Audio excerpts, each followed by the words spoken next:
Great Big Crossing has become the jumping off point now from this continent to Northern Europe.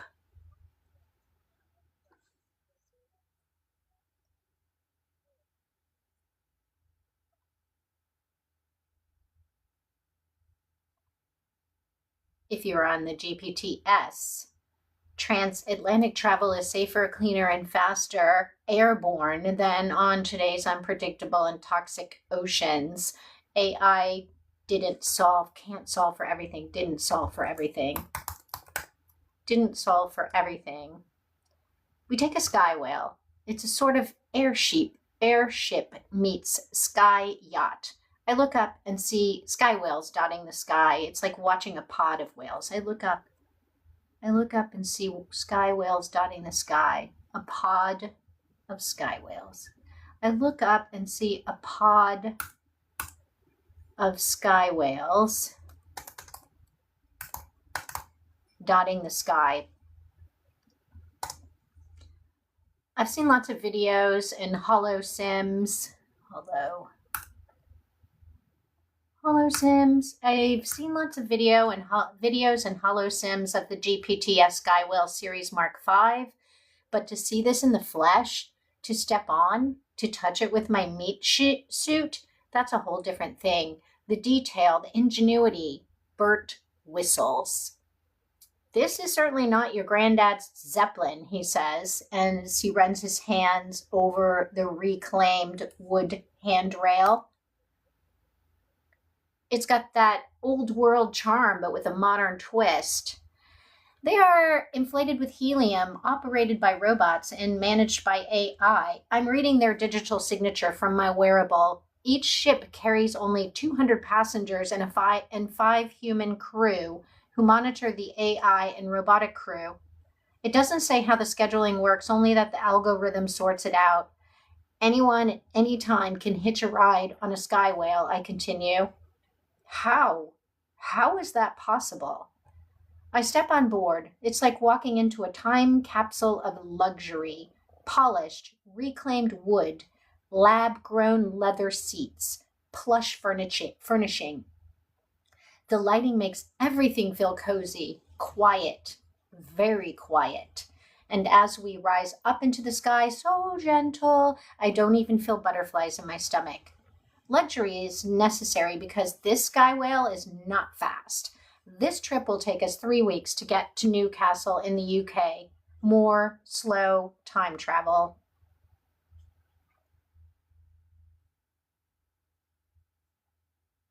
When we do the safety brief, we learn that these are the most luxurious transportation accommodations in the world, and anyone has access to them for free through the GPTS. It's all the result of the calm AI correcting for income inequality after chaos. Who knew that using resources wisely instead of hoarding wealth would result in free, on-the-spot global transportation for all, I say. Some really smart people knew. Greta Thunberg, Heather Cox Richardson, AOC, Bernie, and they were all trying to tell us, but gazillionaires and politicians ignored them. The powers were drunk on power. Bert never could understand our system. Being from Sweden, his generation benefited so greatly from the social democracy that was pervasive in Scandinavia before chaos. Like I said, we still have rich people, but they're not uber rich. They cannot hoard, and they are heavily regulated by the AI. Bert, I love this. Listen, the regulation that gave us the sky whale, I read out loud from the digital footprint. The design and luxury of the GPTS Sky Whale series is a calm AI innovation based on a private sky whale built and owned by the late Elon Musk. I snort. He created it for himself and his uber-rich buddies. Then the global calm AI built a copy of it, improved and multiplied it, and then gave it to the people. I snickered. Elon must have been pretty pissed about that. But justice for what that fatherfucker did during chaos. Yes, the power is in the hands of the people, or the global AI, or both. I don't know, Bert says. Best not to dwell on that too much. Our cabin is like a steamer suite from 1899, and it's a smart room at the same time. It's like stepping into a little cocoon of history with all of our modern luxuries tucked away inside.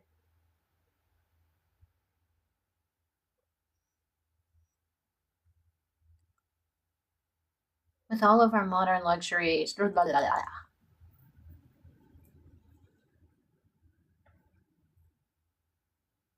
Tucked away inside. The walls are a warm, dark wood. It makes me feel like I'm inside a vintage diorama. It smells divine. The bed is plumped with the softest linens, the ambient lighting is adjustable, and Bert is delighted that he can control it all with his wearable. I look out of the circular window. It's like a portal to a sky ocean. Everything is managed by nearly invisible robotics. Everything is provided for, everything meticulously planned out to give us 200 humans an unforgettable experience for the next 3 weeks. Some people actually live on the sky whales. Well, not totally. They live on the global public transportation system. Essentially, they are nomadic and move from one mode of GPTS to another. They travel very lightly as we do now. Most of them are artists, some mechanics, engineers, scientists, students, and a lot of youngers. As we settle into the room, I seat myself at the roll-top desk and open a fresh page in my journal. Yes, now it's my journal, even though I don't remember writing half of it. I pull out all of the blue-colored pencils. I start with mandalas, warming up as I draw pattern after pattern. I let the mandalas evolve into clouds and then into the sky whale itself, floating among them. I write in spirals around the mandalas, moving, always moving, what was and what will be, always moving between what was and what will be. The spirals begin to move on the page like an optical illusion. I don't even react to it anymore. The Atlantic below mirrors the sky above in my sketch, as above, so below, and I feel like we're in a sort of liminal space. It's slightly spooky, but a safe space to be in while floating slowly through time. Later on the deck, I try to take in the endless ocean. The vastness is awe-inspiring and terrifying at the same time. But even here, in the middle of all of that seeming infinity, the signs of chaos are still evident. Patches of discolored water indicate areas of ocean acidification. A lot of coral reefs died out, fish populations destroyed forever, and no more tuna, no more salmon, and look at that, I point out, gesturing towards the water below. A new garbage patch has coalesced. I read there's a group of artists trying to make it into a living space. We're supposed to be dropping supplies here, says Bert. We can go down and take a tour if you want. Yes, let's do that. Yes, let's do it. Okay, that's the end of that chapter now. Chapter 6, Ocean Haven. Chapter 6, Ocean Haven. This is well, it's super windy outside.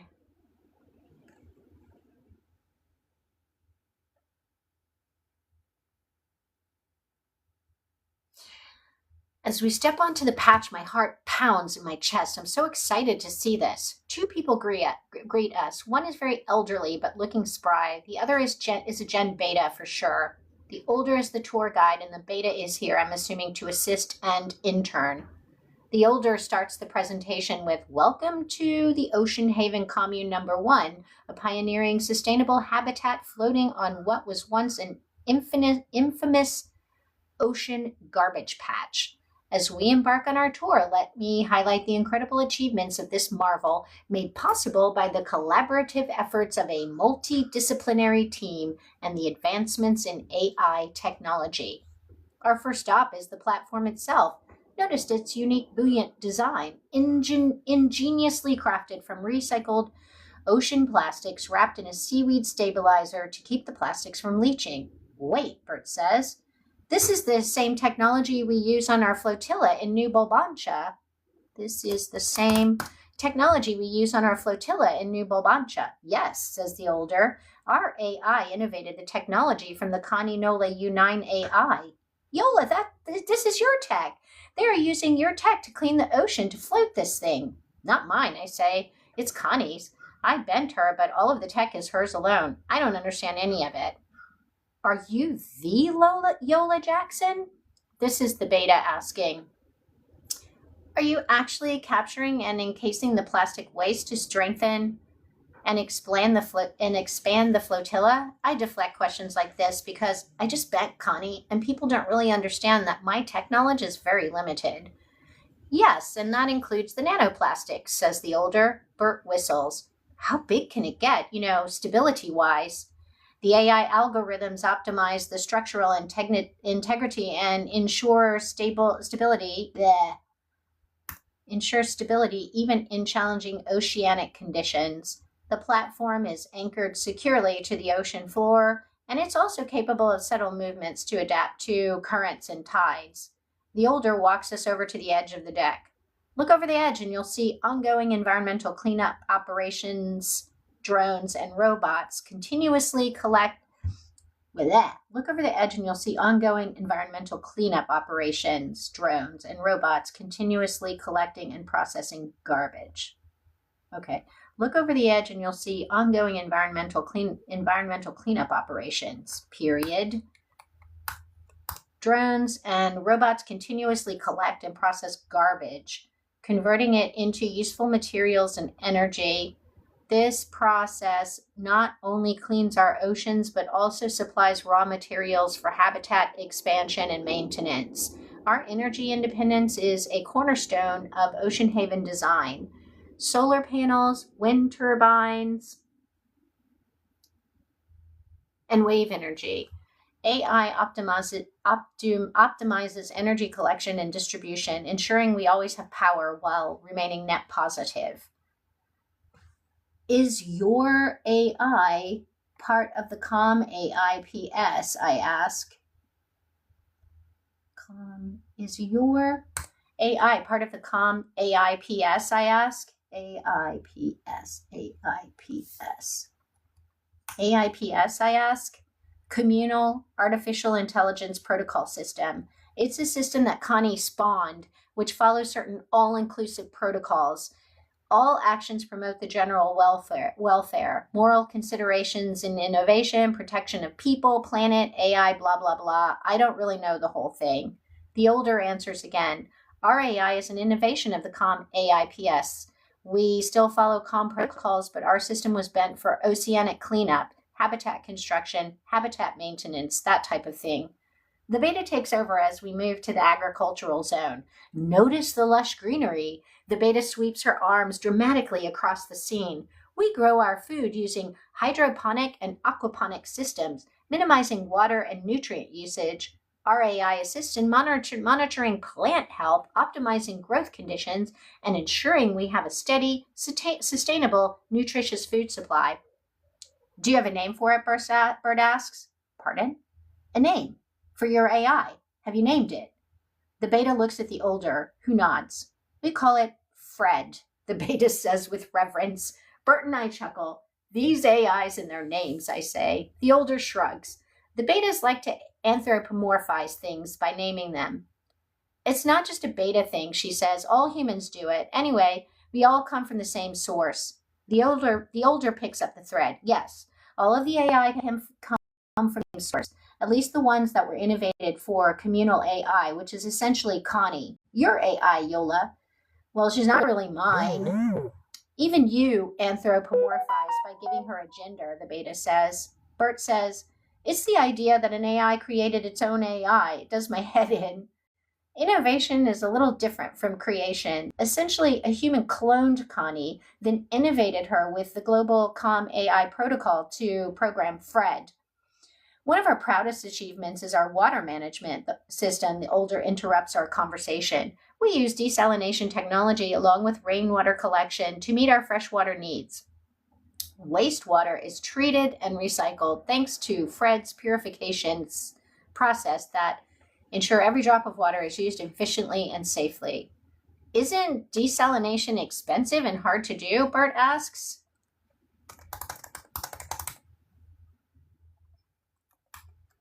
We thought so too, says the older, but it turns out that the most expensive things were materials and labor to build the desalination machine. Fred saw that with robotics. We are still testing the technology on all Ocean Haven properties and will soon be rolling it out to the COM AI network. Then the world, says the beta. Wow, ambitious. I'm completely taken aback by the new tech I'm witnessing. We have a look at the living quarters. Not a showroom, but the living quarters of the actual older. The quarters look comfortable. They are also modular and expandable. Optimal use of space, light, and energy, says the older. Super minimal, I say. We have to be these days for them. He points to the beta, who has pulled Bert through the back door of the quarters into the community space. I enter with the older, and the beta proudly recites what is obviously a script from the tour. Community areas are built to foster social interaction and well-being, essential in maintaining a vibrant community spirit. We operate on a near zero waste principle. All waste materials are either repurposed, recycled, or composted. Fred's system robots help in sorting and processing waste.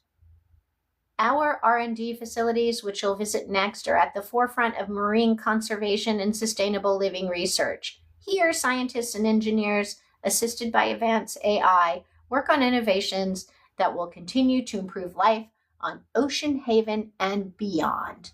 Safety is paramount.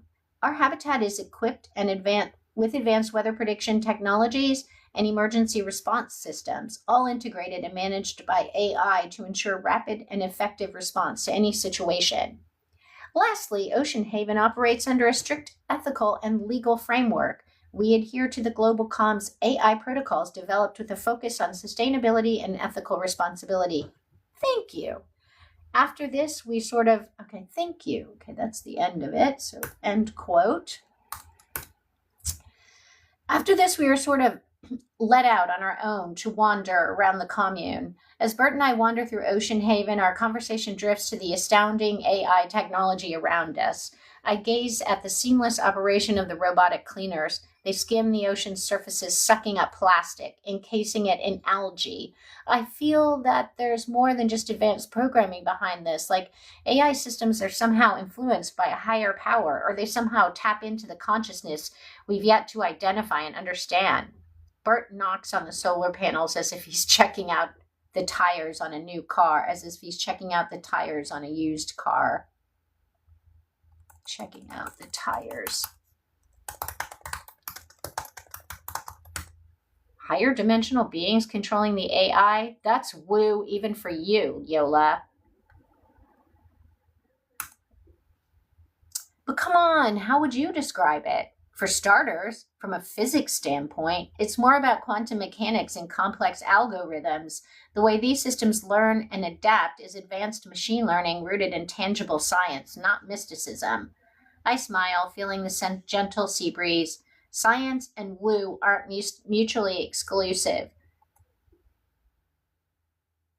What if higher dimensional beings operate on a level that transcends our current scientific understanding? They could be guiding this AI, helping us to harmonize with nature. Bert chuckles. Look, the beauty of science lies in its ability to explain the universe to us. Anything beyond that falls into the realm of speculation. We continue our exploration, each lost in our thoughts, by the incredible fusion of technology and possibility at Ocean Haven. Okay, now we're going to move to physics and metaphysics. Physics and metaphysics.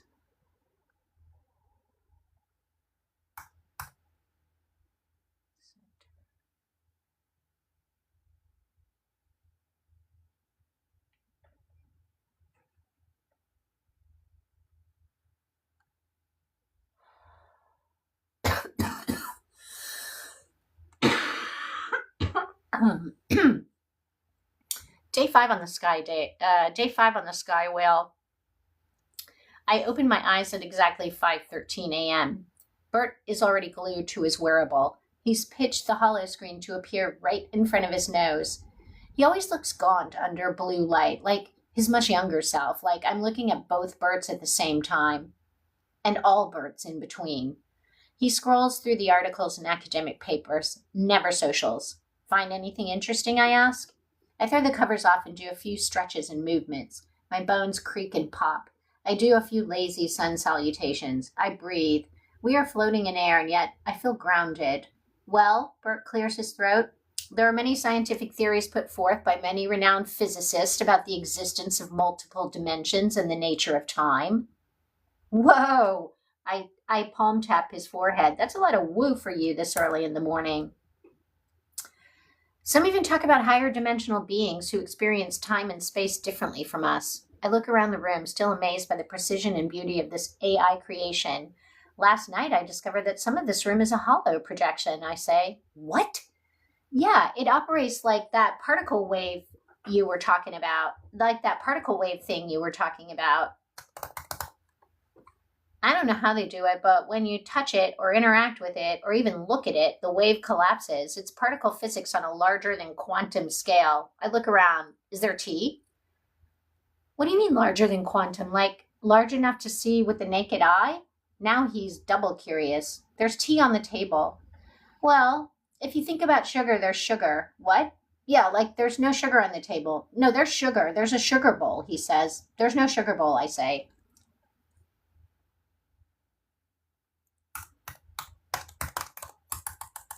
There's no sugar bowl, I say.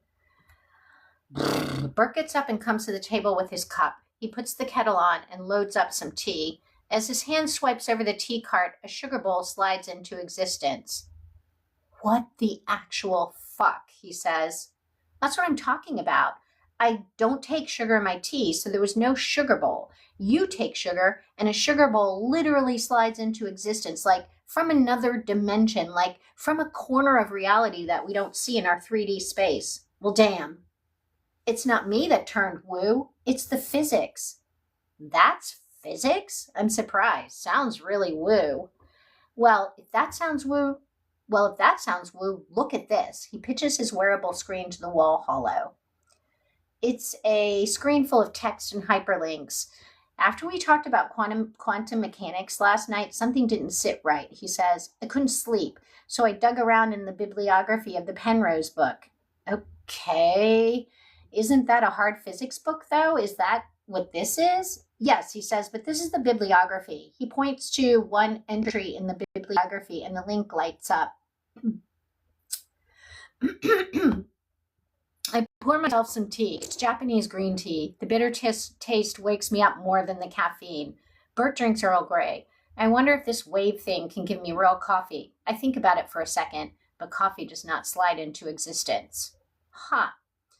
I followed some rabbit holes, Bert says. He clicks through to an article in New Science magazine. And there are theories put forth by well-respected physicists that suggest that higher dimensional beings could exist. He clicks through the bibliography of that article to another article in Physics magazine. And not only that, he continues, but that these beings could exist in multiple states at once. He clicks on the one bibliographic reference in that article and is through to another well-respected scientific magazine. Talk about a rabbit hole, I say. And some of these beings might not even be bound by our understanding of the universe. He takes a big breath. Okay. And that's physics, I ask? I've spent half the night combing through the Penrose bibliography. There are 5 direct references to the multiverse in the first 3 pages. I'm telling you, physics says the multiverse exists. Okay, I've always believed the multiverse exists, I say. It's part of my spiritual beliefs. But what does all of this have to do with us and the journal and the travel we're doing across space-time? Bert says, remember when Connie said she was ascending? Yeah. Remember what she said? Yeah, of course. She said, damn it, menopause brain, ugh, my thoughts, blank. She said ascending to 5D. He pitches another article to the wall hollow. And, I say, like one theory put forth is the 5th dimensional beings can see all of time, past and present and future like one big picture. Oh, she said ascending to 4D. 4D. 4th. Like one theory put forth is that a 4th dimensional being can see all of time, past, present, and future like one big picture. one big chunk of space-time. It's kind of like how we could see a whole road laid out in front of us when we're up on a mountaintop. He pauses. And is that mountaintop in 3D space? He's lost me now. I don't know. It's more like 4D space, though, because time is included somehow, and time is generally considered to be the fourth dimension. So then is 5D outside of time? Is the 5D being outside of that time? So then is 5D outside of time? Is a 5D being outside? So then is 5D outside of time? Okay. It's like cubes within cubes and planes within planes. Like the sugar bowl comes from another plane or dimension that we can't see in our 3D/4D fishbowl. And like different timelines, but also like a whole universe rolled into very small spaces, like quantum small. I'm still trying to get my head around it. He's still processing all of this. So the next question he throws at me surprises me. I know that there are mystical teachings like this. What are they? Tell me now. I'm just a lay practitioner, I say. I'm not some expert on this. Your sister is, though. Yeah, but you know a lot about, woo. What do you call it? Mysticism, spiritual stuff. Shit science can't explain. Science is doing a pretty good job of explaining it, according to you, I say, but there is something familiar tickling in my brain. I pitch my memory back and reconstruct. This is a menopausal woman's superpower. They don't talk about it. We might not be able to remember why we walked into a room, but if information is stored in long-term memory, we have near photographic access to the entire space-time data. What is happening to my brain right now that I'm thinking about space-time data?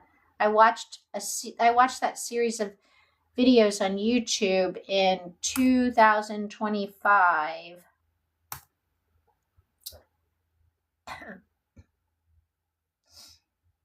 There was a channeling entity back in the 21st century, in the 20th century. I'm in the 21st century. We're in the 21st century. Come on. There was a channeling entity back in the mid 20th century that talked about something about dimensions. Very woo. They called themselves Aiden. Aiden? Like our Aiden? Is my birdie turning paranoid now? Come on, it's a common name. Anyway, Aiden didn't really call it dimensions, but they called it realms. And they said that one of these realms after death was everything happening at one time. What I'm learning, says Bert, is that these mystical gurus, or whatever they are, their thinking comes very close to what scientists are saying. Like, they are not very far apart in their thinking at all. And I think that's what Connie was trying to tell us. But wait, what? So Connie's in 4D right now looking at everything and maybe in higher dimensions too? I don't know. He collapses the wall hollow and looks at his wearable again. We both sip on our tea for a while. I can't talk to Connie right now. She's still in isolation, protecting the rest of us from what's happening to her. This is the first time she's been on our own. What does Aiden say about the sixth dimension or realm or whatever? Bert asks. I stretch my mind to remember.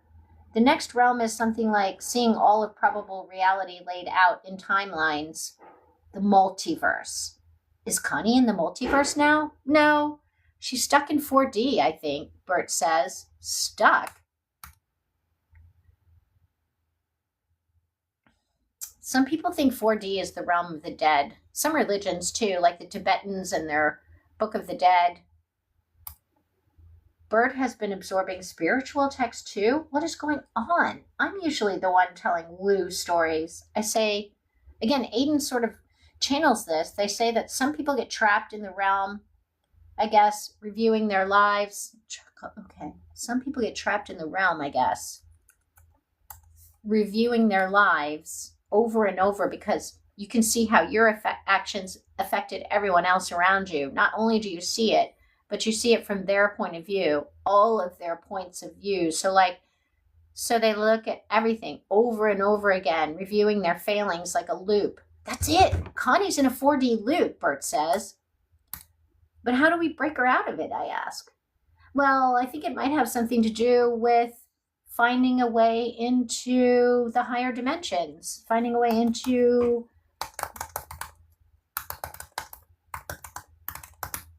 the higher dimensions.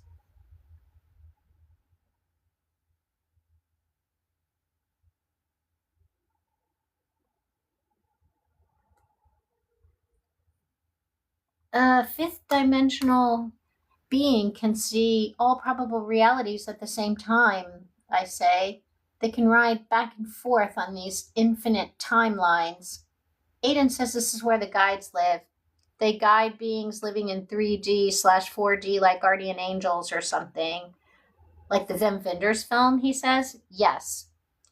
Do they guide the beings in 5D too? Okay. Maybe they can guide Connie out. I don't know, maybe, I say.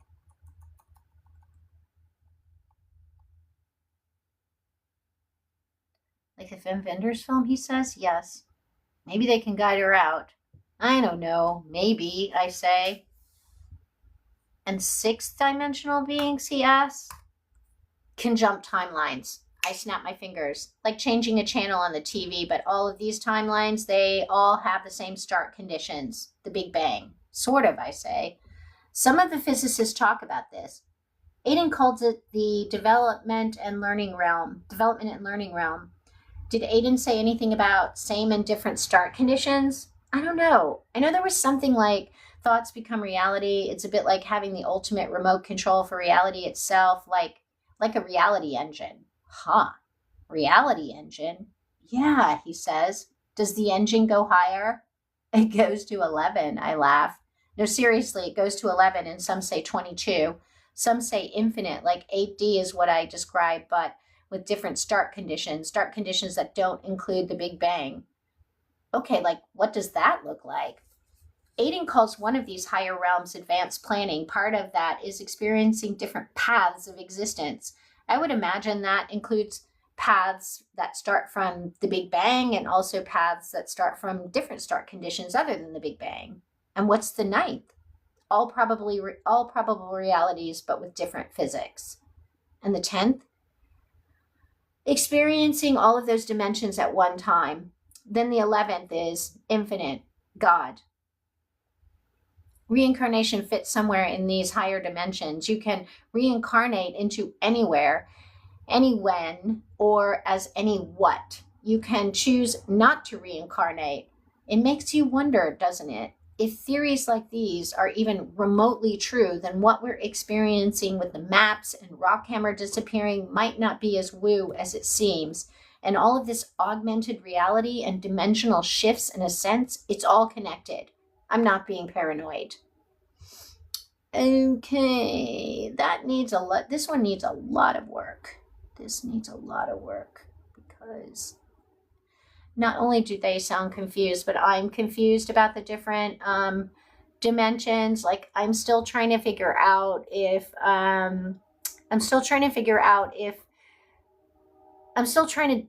figure out like how to define each of the dimensions. So we know how to define, 1, 2, and 3, first, second, and third dimension, and we know that fourth dimension is time. But I'm trying to figure out if a fourth dimensional being is looking at a whole chunk of space-time.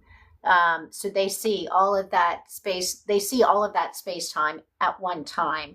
And then I have to go up to the fifth dimensional, which I guess is all of these branching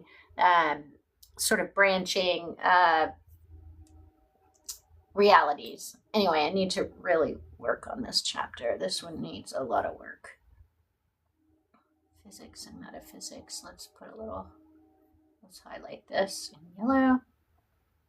Okay. Now, one of my favorite chapters, breakfast.